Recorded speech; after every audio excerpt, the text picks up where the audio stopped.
మీరంటే మీ ఫ్యూజులు ఎగిరిపోతాయి. ఎందుకంటే అది విన్న తర్వాత పోలీసు వాళ్ళదే కాదు, ఐఓసీఎల్, బీపీసీఎల్ వాళ్ళకు కూడా ఫ్యూజులు ఎగిరిపోయినాయి.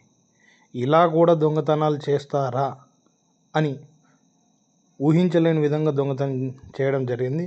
1 కాదు 2 కాదు, 1,30,000 లీటర్ల డీజిల్ను దొంగలించారు. అది ఎలాగో ఇప్పుడే తెలుసుకుందాం.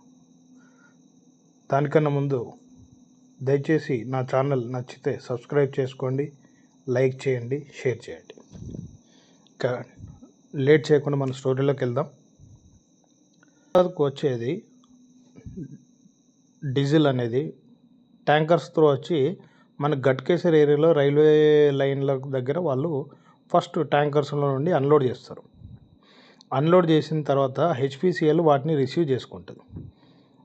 ఇక్కడ గట్కేసర్ ఆ హెచ్పిసిఎల్ బీపీసీఎల్ ఐఓసీఎల్కి సంబంధించిన ఒక సెపరేట్ పైప్ లైన్ ఉంది. అది ఆ గట్కేసర్ నుండి మనకు చెర్లపల్లి వాడికి వస్తుంది. అది నార్మల్గా గ్రౌండ్ నుండి చాలా డెప్త్గా ఉంటుంది. ఆ డెప్త్లో ఉన్న పైప్ లైన్ చాలా పకడ్బందీగా చాలా సేఫ్టీ మెజర్స్ తీసుకొని ఐఓసీఎల్ వాళ్ళు దాంట్లో నుండి వాళ్ళ మెయిన్ ట్యాంకర్స్లో నింపడానికి స్టోరేజ్ ఏరియాకు వాటిని పంపింగ్ చేస్తారు with lot of safety precautions. అయితే ఇవాళ మన స్టోరీ ఏంటంటే గట్కేసర్ నుండి చెర్లపల్లికి వచ్చే అంటే ఈ 17 కిలోమీటర్ల ఏదైతే లెంత్ ఉందో ఆ లెంత్ మధ్యలో చాలా ప్రైవేట్ ల్యాండ్స్ ఉంటాయి. అవన్నీ భూమి ల్యాండ్ ఓనర్స్కు ఇంటిమేషన్లో కూడా ఉంటుంది పైప్ లైన్ ఉందనేది. బట్ వాళ్ళు ఎలాంటి భయపడకుండా వాళ్ళ అగ్రికల్చర్ యాక్టివిటీ, కన్స్ట్రక్షన్ యాక్టివిటీ ఏదైనా చేసుకోవచ్చు. ఎందుకంటే అదంతా సేఫ్గా డెప్త్గా ఉంటుంది కాబట్టి. సో ఇప్పుడు ఇక్కడ విషయం ఏంటంటే ఒక 4 వ్యక్తులు, వాళ్ళని వ్యక్తులను అనకన్నా బ్రిలియంట్ క్రిమినల్స్ అనడం బెటర్ ఏమో అనుకుంటా. ఎందుకంటే థానేలోని ముంబ్రాకు చెందిన హఫీజ్ అజీజ్ చౌదరి, బహదూర్పురాకు చెందిన మహమ్మద్ అబ్బుల్ అబ్రార్ అండ్ జియాహుల్ చంద్ షేక్ అండ్ 4వ వ్యక్తి బి శ్రీనివాసులు. ఈ 4 వ్యక్తులు వేరువేరు కేసులలో వేరువేరు కారణాల వల్ల ముంబైలో ఒక జైల్లో వీళ్ళు కలుసుకుంటారు అనుకోకుండా. ఇక మనోళ్ళు క్రిమినల్ మైండ్స్ అని మనం ముందే అనుకున్నాం కదండి, బ్రిలియంట్ క్రిమినల్ అనుకున్నాం కదండి. మరి 4 బ్రిలియంట్ మైండ్స్ పాజిటివ్గా ఆలోచిస్తే సమాజానికి మంచి పని చేస్తారు. అదే డిస్ట్రక్టివ్గా ఆలోచిస్తే ఇలాంటి పనులే చేస్తారు. ఈ 4 బాంబేలో పరిచయం అయిన తర్వాత దాంట్లో నెంబర్ 1 హఫీజ్ అజీజ్ చౌదరి అనేవాడు మాస్టర్ మైండ్ అని చెప్పుకోవచ్చు. ఎందుకంటే వీటికి చాలా కేసులలో ఇదివరకు కూడా పెట్రోల్ దొంగతనంలో ప్లస్ ఫేక్ కరెన్సీలలో కేసులలో వీడు నిందితుడు కూడా. సో వీడేం చేస్తాడు, ఈ మిగతా 3 కూడా పట్టుకొని అరే భయ్ మనం ఒక పని చేద్దాం, ఎక్కడైతే ఈ పెట్రోల్ పైప్ లైన్లు ఉంటాయో ఆ ఏరియాలో మనం ఎట్లాగనే మనం డీజిల్ కొట్టేసి మనం అమ్మేయాలనే ఫిక్స్ అయిపోతారు ఇక అక్కడే. తర్వాత వాళ్ళు వేరు సమయాలలో 4 జైల్లోకి వెళ్ళి వచ్చేస్తారు. వచ్చిన తర్వాత గట్కేసర్కు చెర్లపల్లికి మధ్యలో ఆ 17 కిలోమీటర్ల మధ్యలో ఒక ప్లేస్లో ఒక పర్సన్ పేరు చెప్పడం కరెక్ట్ కాదు, అది పోలీస్ రికార్డ్స్లో ఉంది. ఆ పర్సన్ దగ్గర అంటే గట్కేసర్ టు చెర్లపల్లి రోడ్డుకు దగ్గరలో ఒక కొంత ఏరియాను వాళ్ళు లీజుకు తీసుకుంటారు. ఆ లీజుకు తీసుకున్నది దేనికని అంటే ఆ ఓనర్ కూడా అడుగుతాడు కదండి, ఏం తీసుకుంటారు ఏం చేస్తారని. ఎస్, సేమ్ క్వశ్చన్ అతను కూడా అడిగాడు. వీళ్ళు మనోళ్ళు పక్కా క్రిమినల్ మైండ్ కదండి, ప్రతి క్వశ్చన్కి ఆన్సర్ ముందే ఉంటుంది వీళ్ళ దగ్గర. వీళ్ళు ఏం చేసారు, ఆ ల్యాండ్ తీసుకొని అన్నా మేము దాంట్లో ఏం చేయం, సో చిన్న స్క్రాప్ బిజినెస్ చేద్దాం అనుకుంటున్నాం, అందు గురించి మీ ల్యాండ్ మాకు లీజ్ కావాలని ఎవడు ఈ హఫీజ్ అజీజ్ చౌదరి అనేవాడు వాని పేరు మీద ఇది లీజుకి తీసుకుంటాడు. దీనికి బి శ్రీనివాసులు, అబ్దుల్ అబ్రార్, జియాహుల్ చంద్ షేక్. ఈ నలుగురు పకడ్బందీగా వాళ్ళు స్క్రాప్ బిజినెస్ అని నమ్మించేస్తారు. దీంట్లో 15 లక్షల వరకు కూడా ఖర్చు పెడతారు. ఈ బి శ్రీనివాసులు మనం అనుకున్నాం కదండి, ఆయన కొద్దిగా ల్యాండ్ ఆయన 15 లక్షలు అరేంజ్ చేస్తాడు. అరే భయ్ నేను 15 లక్షల వరకు నా దగ్గర కూడా ఉన్నాయి అని ఖర్చు పెట్టేస్తాడు. ఈ నలుగురు చాలా ప్లాన్గా చేసుకొని లీజ్ తీసుకొని ఏం చేస్తారు, ఆ పైప్ లైన్ వెళ్తున్న మార్గం కనుక్కొని దాని చుట్టూ ఒక సంబంధించిన ఏరియా లీజ్ తీసుకొని ఫస్ట్ ఏం చేస్తారు మనోళ్ళు, ఈ కొడుకులు ఆ ఏరియా మొత్తం మంచిగా ఫెన్సింగ్ వేసి, అంటే ఫెన్సింగ్ అంటే ఏదో వైర్లు కట్టారనుకోకుండా జిఐ షీట్లతోని ఫెన్సింగ్ చేసి ఏరియా మొత్తం కవర్ చేసేస్తారు. ఫస్ట్ చేసేసి దానికి ఒక చిన్న గేట్ లాగా ఏర్పాటు చేస్తారు. ప్లస్ ఎక్కడైతే డిగ్ చేయాలనో ఆ ఏరియాకు సెంటర్లో ఆ ఏరియా దగ్గర ఒక షెడ్ వేస్తారు. వీళ్ళు షెడ్ వేసి అనుకున్న విధంగానే ఈ నలుగురితో పాటు ఇంకో కొంతమందిని, అంటే ట్యాంకర్లు కూడా కావాలి కదా, అలా కొంతమందిని మేము ఇట్లా ఇది చేయాలనుకుంటున్నాం అని చెప్పేసి నమ్మించి, దాంట్లో ఒక ట్యాంకర్కి వరంగల్ చెందిన ఒక పర్సన్ ఎం జయకృష్ణ అనే అతను, ఆయన ట్యాంకర్ ఉంటుంది.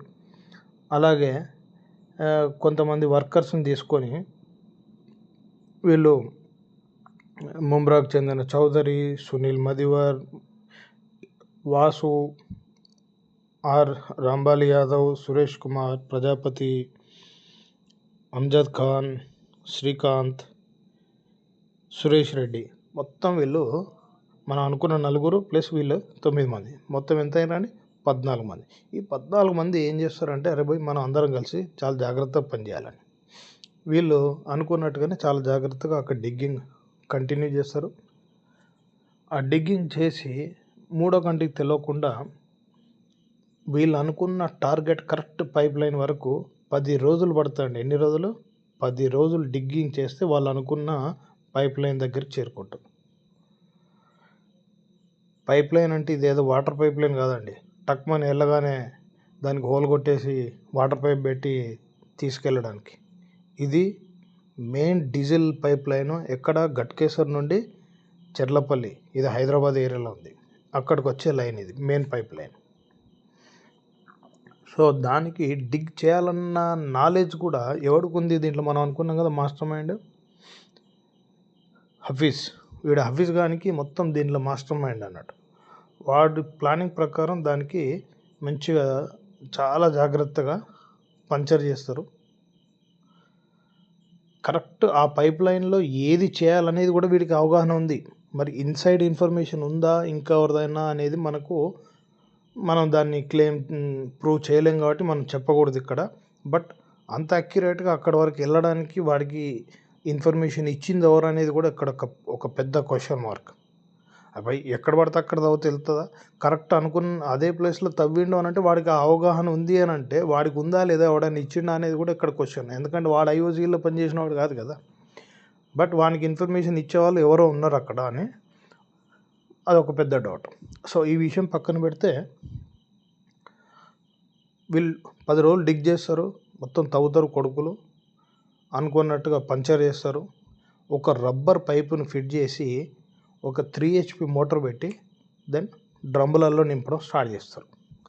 ఒక్కసారి డ్రమ్ములలో నింపే స్పీడు, సేఫ్టీ అన్నీ సెట్ చేసుకున్న తర్వాత ఇక మనోడు ఉన్నాడు కదండి ఆల్రెడీ ట్యాంకర్ యజమాని వరంగల్కి చెందినవాడు ఎం జయకృష్ణ, ఇక వాడిని పట్టుకొని వాని మిగతా 9 మందిని పట్టుకొని ఇప్పుడు మనం అనుకున్న పేర్లలో వీళ్ళు ఏం చేస్తారు, మెల్లగా ట్యాంకర్ డ్రైవర్స్ని పట్టుకొని ట్యాంకర్స్ అరేంజ్ చేసి వీళ్ళు తెలంగాణ, మహారాష్ట్ర ఈ 2 ఏరియాలలో ఇండస్ట్రీస్కు ప్లస్ కొన్ని పెట్రోల్ పంప్స్ చాలా జాగాలు, ఇంకా అవి మనం ఆ విషయాలలోకి వెళ్తే ఇంకా చాలా ఉన్నాయి. కొన్ని కంపెనీల పేర్లు కూడా వచ్చినాయి పోలీస్ వాళ్ళ దగ్గరికి. సో కొన్ని అలా బల్క్లో వీళ్ళు అమ్మేవాళ్ళు. ఒక ట్యాంకర్లో 20 నుండి 25,000 లీటర్స్ చొప్పున పర్ డే వీళ్ళు ఒక 20,000 లీటర్స్ తీసేవాళ్ళు. ఎక్కువ కాదు, మళ్ళీ ఓన్లీ 20,000 లీటర్ తీసి ఇలా అమ్మేవాళ్ళు. ఓకే, ఇక్కడ వరకు అంత స్టోరీ బాగానే ఉంది. అయితే ఏమవుతుంది, డిసెంబర్ 29న డిసెంబర్ నెలలో ఈ ఐఓసిఎల్ వాళ్ళకు ఒక చిన్న డౌట్ వస్తుంది. ఇదేంద్రా భయ్, వాడేమో ఇంత బిల్లు పంపిండి, ఇంత పంపించినామని, తీరా చూస్తే మన దగ్గర ఎన్ని లీటర్లు తక్కువ ఉంది, ఇదంతా ఎక్కడ పోతుంది, ఇదంతా ఏదో గడబడి ఉందిరా భయ్ అని చెప్పేసి వాళ్ళు పోయి బీపీసీఎల్ వాళ్ళని కలుస్తారు. అరే అన్న ఇదేంది, నువ్వు నాకు గింత ఇచ్చిన అంటాను, నాకేమో గింతే వచ్చింది, ఇదంతా ఏందా అంటే, అరే నాకు వచ్చింది పంపి, నేను నా దగ్గర ఉన్నాయి కదా, నా రికార్డ్ చూసుకొని వాళ్ళ టెక్నికల్గా కొన్ని స్కేలింగ్ ఉంటుంది, వాటి రీడింగ్స్ ఉంటాయి, వాటిని తీసుకొని టాలీ కావట్లేదు, అక్కడ అవుట్ అయింది, ఇక్కడ రిసీవ్ అయింది, టాలీ కావట్లేదు. చెక్ చేస్తే మళ్ళీ వీళ్ళు మెయిన్ ఏది, వీళ్ళ అన్లోడింగ్ పాయింట్ ఎక్కడైతే హెచ్పిసిఎల్ నుండి వీళ్ళకి వస్తుందో అక్కడికి వెళ్ళి చెక్ చేస్తే వాళ్ళు కూడా ఇచ్చిన క్వాంటిటీ వీళ్ళు ఇచ్చిన క్వాంటిటీలో తేడా ఉంది. అప్పటికి ఇదంతా తేడా ఉందని చెప్పేసి ఇమ్మీడియట్లీ ఐఓసిఎల్ చెర్లపల్లికి చెందిన యాజమాన్యం వాళ్ళు ఏం చేస్తారు, టక్మని పోయి ఫస్ట్ పోలీస్ స్టేషన్కి కంప్లైంట్ ఇస్తారు. సార్ గిట్లా మాది పెట్రోల్ గింత ఉంది, ఇంత రావాలి, కానీ ఇంత వచ్చింది అంటే ఏదో మధ్యలో ఏందో జరుగుతుంది ఏదో అనగానే ఫస్ట్ పోలీసు వాళ్ళ ఫ్యూజులు ఎగిరిపోతుంది. మధ్యలో పోవడానికి ఇదేందా, మీ పైప్ లైన్ ఏమైనా మీద ఉంటుందా, అండర్ గ్రౌండ్ ఉంటాయి, ఎంత దూరం ఉంటాయి, ఎంత లోతు ఉంటాయి, సార్ ఇంత ఉంటాయని వాళ్ళు మొత్తం డీటెయిల్స్ ఎక్స్ప్లెయిన్ చేస్తారు. అది గన్నాకల పోలీసు వాళ్ళకు ఉంటుందా? సో ఎంత మ్యాచ్ అయితే లేదు, ఎన్ని లీటర్లు అంటే సార్ 1,30,000 చిల్లర లీటర్లు, 1,30,000 అని పటాపటిగా పోలీసు వాళ్ళు కూడా దాన్ని రాచకొండ కమిషనరేట్ లెవెల్ వరకు తీసుకెళ్ళి దానికి సీరియస్గా ఇన్వాల్వ్ అవుతారు, ఇన్వెస్టిగేషన్ స్టార్ట్ చేస్తారు. సో ఈ పైప్ లైన్ వచ్చే దారి మొత్తం జల్లడ పడితే కానీ మనకి ఎక్కడ దీని మీద ఎక్కడి నుండి పోతుందని తెలుసుకోకుండా అలా కొన్ని రోజులు ప్రయత్నం చేస్తే ఒక స్క్రాప్ యార్డ్ దగ్గర వీళ్ళకు చిన్న డౌట్ వస్తుంది, ట్యాంకర్స్ స్క్రాప్ యార్డ్లోకి ఎందుకు వెళ్తున్నాయి. ఫస్ట్ స్క్రాప్ యార్డ్ అన్నారు, తర్వాతనేమో అది గ్యారేజ్ కింద అని మళ్ళీ కన్వర్ట్ చేశారు. సరే గ్యారేజ్ స్క్రాప్ యార్డ్ రెండు పక్కన పెడితే ఆ గ్యారేజ్లకు వెళ్ళిన వెహికల్ వెళ్ళగానే గేట్ బంద్ చేయడం, గ్యారేజ్లో బండి వెళ్ళగానే దానికో సెక్యూరిటీ, వాళ్ళు బయటికి రావని ఎవరైనా గడిబడి ఉందంటే సిగ్నల్ ఇచ్చేయాలి లోపల వర్క్ జరుగుతున్నట్టుగా చూపించడానికి, చాలా పకడ్బందీ మన వాళ్ళు అన్నట్టు. సో గ్యారేజ్లకు వెళ్ళినట్టుగా ఈ డీజిల్ ట్యాంకర్ వెళ్ళగానే గేట్ బంద్ చేయడం, బయట 2-3 నిలబడడం, ఏ చిన్న డౌట్ వచ్చినా సిగ్నల్ ఇచ్చేసి ఒకవేళ సడన్గా లోపలికి వస్తే అది మళ్ళీ ఏదో వర్క్ జరుగుతున్నట్టుగా బండిది చూపించడానికి వాళ్ళు పకడ్బందీగా ప్లాన్ చేసుకున్నారు. సో ఇక్కడ వరకు పక్కన పెడితే పోలీసు వాళ్ళు కూడా ఈ జల్లెడలో దీనిపైన చిన్న యాక్టివిటీలో డౌట్ వస్తుంది, అసలు వీడు ఈ ల్యాండ్ ఓనర్, ఇది ఏంది కథ అని. కొన్ని రోజులు అక్కడే ఉండి మంచి నజర్ పెడతారు. ఓకే, నజర్ పెడితే ఈ ట్యాంకర్ ఓడైంది, వాళ్ళు గేట్లు బంద్ చేసి ఇద్దరు బయట నిలబడింది, ఇదంతా ఏదో గడబడి ఉందని చెప్పేసి ఒకరోజు మొత్తం ప్లాన్ చేసి రెడ్ హ్యాండెడ్గా ట్యాంకర్ లోపలికి పోయిన తర్వాత సివిల్స్లో ఉన్న మఫ్టీ సెక్యూరిటీ పోలీసు వాళ్ళు అంతా పోయి టక్మన్ లోపల దూరుతారు. ఇక లోపల దూరినాక మన వాళ్ళు ఉంటారా, వెళ్ళేసరికి కరెక్ట్ లోపల అదే టైంలో దానికి డీజిల్ తీస్తున్న టైంలో రెడ్ హ్యాండెడ్గా పట్టుకుంటారు. ఇప్పుడు మీరు చూస్తున్న ఫోటోలు చూస్తే పోలీసు వాళ్ళే షాక్ అయిపోయారు, ఇదేంద్రా భయ్ ఇంత అన్సేఫ్ ఉంది, ఇంత డేంజర్గా కొడుకులు ఎంత తెలివిగా ఇది తీస్తారు, అసలు దీనికి పంచర్ ఎట్లా వేసారు, పోలీసు వాళ్ళకు అసలు 2 నిమిషాలు వణికిపోయారు అంటే అర్థం చేసుకోండి, వాళ్ళు హడలెత్తిపోయారు. ఇమ్మీడియట్లీ అక్కడ ఉన్న 4 పట్టుకుంటారు పోలీసు వాళ్ళు.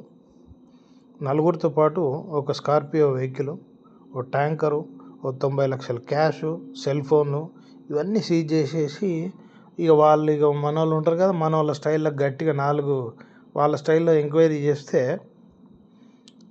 సార్ ఇది ఇట్లుంది, హఫీజ్ అన్నతోడు దీన్ని లీజ్ తీసుకొని గ్యారేజ్ అని చెప్పి మేము లీజ్ తీసుకున్నాం, ఇప్పుడు దీంట్లో మేము ఓన్లీ ఇట్లా పని చేస్తున్నాం అని చెప్పేసి దాంట్లో మన వాళ్ళు ఇక 4 వాళ్ళ స్టైల్లో అడిగితే ఒప్పుకుంటాం. అప్పుడు పోలీసులు ఇంకా దాన్ని ఇన్వెస్టిగేషన్ చేసి అసలు ఈ డిగ్గింగ్ ఎవర్రా చేసిందంటే, సార్ మేమే ఈ పేర్లు చెప్పేస్తారు. అసలు మీకు ఎన్ని రోజులు పట్టిందిరా బై డిగ్గింగ్ చేయడానికంటే, సార్ దాదాపు 10 రోజుల నుండి డిగ్గింగ్ చేసినాం సార్, డిగ్గింగ్ చేసి ఇది తీసి ట్యాంకర్లలో డ్రమ్ములలో నింపి మేము అమ్మేటోళ్ళం సార్. ఎక్కడ అమ్ముతారు రాబాయ్ అంటే, సార్ ఈ ట్యాంకరు ఎవరు మనోడు వరంగల్ వాడు ఉన్నాడు కదా జయకృష్ణ, మంచిగా మనోడి నెట్వర్క్ ట్యాంకర్స్ ఆల్రెడీ వాడు ఓనరే కాబట్టి వానికి మంచి నెట్వర్క్ ఉంది. వాడు తీసుకెళ్ళి తెలంగాణ, మహారాష్ట్రలో దాదాపు చాలా ఏరియాస్లో వాళ్ళు అమ్మడం కూడా జరిగింది. మీకు ఇక్కడ ఒక విషయం చెప్పాలి, అది ఎంత అన్సేఫ్ అంటే చిన్న స్పార్క్ మెయిన్ అక్కడ జరిగే ఒక చిన్న స్పార్క్ వల్ల అది మెయిన్ పైప్ లైన్ కాబట్టి ఎంటైర్ చెర్లపల్లి ఇండస్ట్రియల్ ఏరియానే స్మాష్ అయ్యే ఛాన్స్ ఉండేది. అంత పెద్ద బ్లాస్ట్ జరిగే అవకాశం ఉన్న డీజిల్ అన్సేఫ్ దొంగతనం అని చెప్పుకోవచ్చు. ఈ విషయంలో చాలా జాగ్రత్తగా వ్యవహరించి, ఒక్క సెకండ్ కూడా వెయిట్ చేయకుండా ఇన్వెస్టిగేషన్లో చాలా జాగ్రత్తగా వ్యవహరించి రెడ్ హ్యాండెడ్గా ఆ వ్యక్తులను పట్టుకోవడమే కాకుండా వాళ్ళ దగ్గర సెల్ ఫోన్లు, క్యాష్, వెహికల్స్ కూడా సీజ్ చేయడం జరిగింది. ఈ విషయంలో really hats off to Telangana police friends. So దయచేసి మీకు ఈ కంటెంట్ నచ్చితే కనుక